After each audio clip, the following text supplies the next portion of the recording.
Were you one of those super gifted kids? Winning everything, being the best at school, praise left and right, and then something just kind of broke along the way. Yeah, same. So anyway, why gifted kids? Despite all the praise, expectations, and hope, suddenly crash and burn. How intelligence actually makes life harder for them, and what to do if you've already messed up. Here's the thing. Gifted kids almost inevitably grow into troubled adults. And when I say inevitably, I mean like 95%. That's not clickbait. And by troubled, I don't mean antisocial or completely incapable of functioning, though that happens too, and we'll get to it later. I mean in terms of discipline. Laziness, procrastination, paralysis at the sight of real work. These are almost guaranteed side effects of being a gifted child. So, let's take a look at how it all unfolds. First, you're around 7 to 11 years old. You're racking up A's in English and math. You just get it, intuitively, without needing much explanation. The only real obstacles are maybe spelling or PE. At this age, perseverance and work ethic aren't even required. Raw talent goes way further. So while your classmates are struggling with addition and subtraction, you're already ahead. You don't really study, and you still feel great. You're smart. Everyone praises you, and you're basically being prophesied as the next best student in all of Japan. But here's the thing. Since you're not studying, you're not building discipline. You're not training focus or patience. And more importantly, there's no inner conflict. You don't feel afraid of failure. You're not worried about being disappointed in yourself. You prep quickly, submit the homework, and come back home a hero.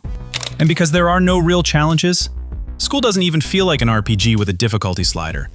It's more like an auto-clicker. That's why you never really experience failure. At least, not yet. But remember this moment. It'll have consequences later. We'll come back to it. And it's not just about you. It's also about the education system. Most school programs are tailored to the average or slower students. Because the school's job isn't to produce top-level specialists while leaving the rest behind. It's to graduate everyone. So you got an A? Great, bro. Keep doing what you're doing. Of course, let's add a little correction here.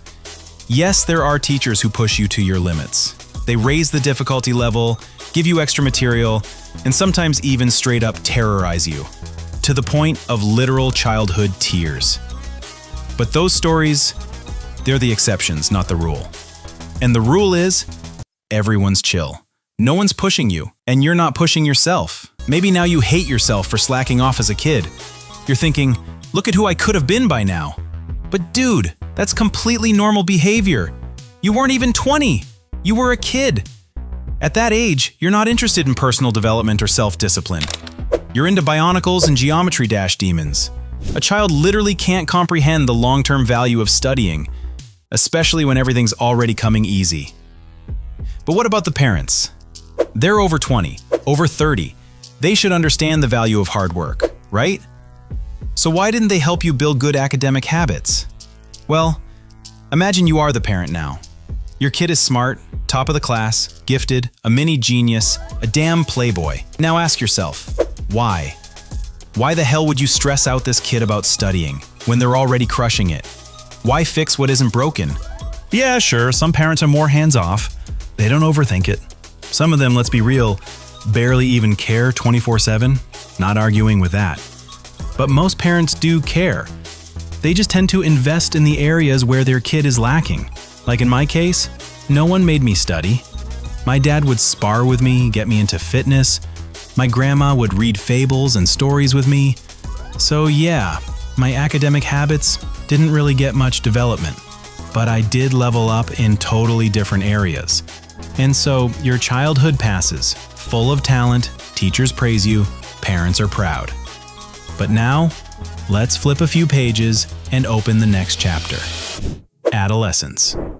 Somewhere around the age of 13 to 19, life starts handing you L's, right between the tomatoes, and from every damn angle possible.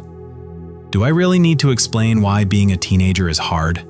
Probably not, but the point is, you're now hit with all the standard teenage issues: roller coaster self-esteem, trouble socializing, and, let's be honest, dicking around with life like you're Chopin on a piano. But you get a bonus crisis because you're gifted. What does that mean? It means you're now facing your first real failures. That annoying biology teacher gives you a C, English class throws in some conditional clauses you've never even heard of, your math teacher suddenly acts like you should be solving Fermat's last theorem, and here's the thing, a regular student has already failed multiple times. They've learned to study, they've learned to handle bad grades, they've developed some emotional resilience and academic grit. But you never built that. Your entire academic experience was basically an auto-clicker, not a grind. Your confidence was based on your genius and quick thinking, not on perseverance. So now, when that genius isn't enough, you're not just facing failure, you're getting hit with a full-on ego nuke. And I'd argue this is the real root of the problem. We can talk about procrastination, discipline, and all that, but underneath it all, it's about shame and self-worth. That's the Achilles heel of every big brain gifted kid. See, intelligence isn't just a tool for you, it's not just some helpful life skill. It's the central brick of your entire identity. It's the first trait you were ever praised for, the main lens through which you see yourself. The core source of your pride. So when you finally fail, and specifically fail at the thing you were supposed to be the best at, you're buried under a landslide of shame. Shame in front of your parents, your classmates, your teachers, and worst of all, yourself. I felt other kinds of shame, like not being able to do a pull-up or watching certain movies just to impress some girl. But this isn't the same. This is another level. Shame for your brilliant mind that still managed to fail a first-year exam. That's existential stuff. And yeah, sure, willpower might tell you, don't be dramatic, accept the failure. You'll redeem yourself in the future. Just do what you can for now. But those kinds of lines never worked for me. I couldn't even reach them. Why? Because the inner monologue of a gifted kid works differently. It runs on pure logic and detached intellect. And here's the kicker. That's exactly why it doesn't lead to actual change or growth. This is crucial. So let's first break down why it runs on dry logic, and then why that logic just isn't enough. The gifted kid mindset is like an eye-high build. You solve most of life's problems like you're playing poker with jokers, kings in hand and steel cards in the deck. And if you've got kings and a way to upgrade them into steel, you're gonna keep playing that combo. Why would you throw away a powerful early game build and waste time investing in some other weak-ass stat? Same goes for real life. If a person's naturally equipped with strong intellectual, creative, or analytical skills, they'll speedrun life using exactly that. They'll build their whole reality around those strengths, even if it means completely neglecting things like social or emotional intelligence. Take empathy, for example. A gifted kid might have an empathy stat of 1, but a visual analysis stat of 5. So instead of feeling people's emotions, they calculate them. That's called cognitive empathy, by the way, for those who want to Google that later. Same goes inward. Gifted kids often don't even understand what they themselves feel. They don't notice when they're burned out until they completely crash and burn. And yeah, you can live like that. But usually, you can't for long. Because here's the kicker. Logic doesn't solve everything. Self-confidence, depression, fear of failure, self-acceptance, focus. These aren't logic problems. They're emotional willpower problems. Or in scientific terms, issues in the emotional volitional sphere, not the rational one. I recommend watching that juicy therapist video on this. You know who I mean. But for now, I'll try to break it down in 30 seconds. For logic to actually lead to action, like make yourself breakfast, write that term paper reading list, go run for 20 minutes, there has to be a starting belief that leads to movement. But when you're drowning in shame about your grades, your lack of social life, your emotional immaturity, that shame feeds your logic with garbage inputs. And garbage in, garbage out. So instead of motivation, your logic says, why try? Why try to live if life ends in death? Why try to be smart if you're already behind? Why get out of bed if the world outside is just more failure, more disappointment? Yeah, I'm exaggerating a bit, but I'm also not. Studies show that people with higher IQs are more prone to depression, and gifted kids often have a worse grasp on their own emotions. Put two and two together and you get this sad, numb adult, born from a brilliant, gifted child who has no idea how to help themselves. And it's not because you don't want to, not because you're lazy or weak, it's because, truthfully, you can't. And that can't doesn't just come from your emotional wiring, it also comes from social reasons. The thing is, we usually learn through other people. We imitate them, we argue with them, we discover ourselves through them. But for some absolutely messed up reason, your talent isolates you. It sets you apart. And that's what we need to talk about now.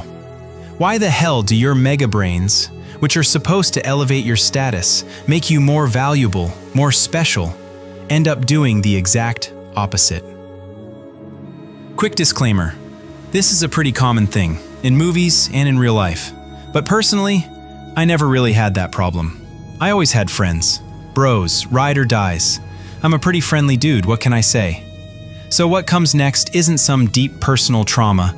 It's more from what I've read, heard, and studied. Sources in the description, as always. All legendary. What do they say most often? It's about self-esteem. A gifted kid or teen is often someone with a warped view of themselves and their abilities. If you're just plain gifted, with no added quirks, chances are your self-esteem is sky high. You think your music taste is peak. Your takes are based. Applause. But if you've also got other traits, like ADHD, autism spectrum stuff, dyslexia, and all those big sciencey words that could knock you out mid-sentence, then you fall under what they call twice exceptional. And that usually comes with low self-esteem. Now, I'm not going to deep dive into types of self-esteem and therapy solutions today. The point is, distorted self-esteem is super common among gifted kids, and it totally screws with your social life. Because here's the truth. Friendship, closeness, connection, they don't require you to be brilliant, unique, or high value. In fact, intelligence and specialness are rarely useful for friendship at all. Most kids hang out with people they just enjoy being around. Not the ones who analyze or optimize everything. Real friendship needs compromise. It needs a sense of equality. It's about walking side by side, being able to punch each other in the gut, metaphorically, and not take it personally. But for the gifted kid, that's hard. Feeling equal, compromising, tough ask. You're either ashamed of yourself or ashamed of them. You're either stuck in your own head while your friends are laughing at the table playing some dumb card game and you're sitting there wondering how you're supposed to enjoy this, or you're in constant PvP mode, comparing yourself thinking, God, how are they so emotional, immature, and fragile? And that, my friend, is how you get loneliness, even when you're surrounded by people who admire you. Of course, mentorship is worth seeking out. In both research and biographies, mentorship is literally one of the strongest predictors of success, whether creative, intellectual, or professional. But let's be real, mentors are often expensive, and I promised advice that doesn't cost a fortune. So start simpler. Support your grind by leaning on older peers, role models, or just people one step ahead of you. I broke that down in more detail in my relationship tier list, who those people are, how they help, and what to expect from them. And finally, the sixth step, read books. Because at some point, you will catch momentum again. You will start leveling up your talent again. And when that happens, you'll feel genius returning. You'll fly through tasks. And guess what? That's exactly when things get boring again. College lectures, internship tasks, extra courses. They're all built around the average student, just like school was. Same system, new paint job. So once again, that system will tempt you into inaction, which means you need to prepare now so you don't fall back into that same trap of apathy. The earlier you learn how to Google real studies, how to find the right books, and how to choose the ones you actually need, the stronger your development will be. And yeah, this time, it'll be on your terms.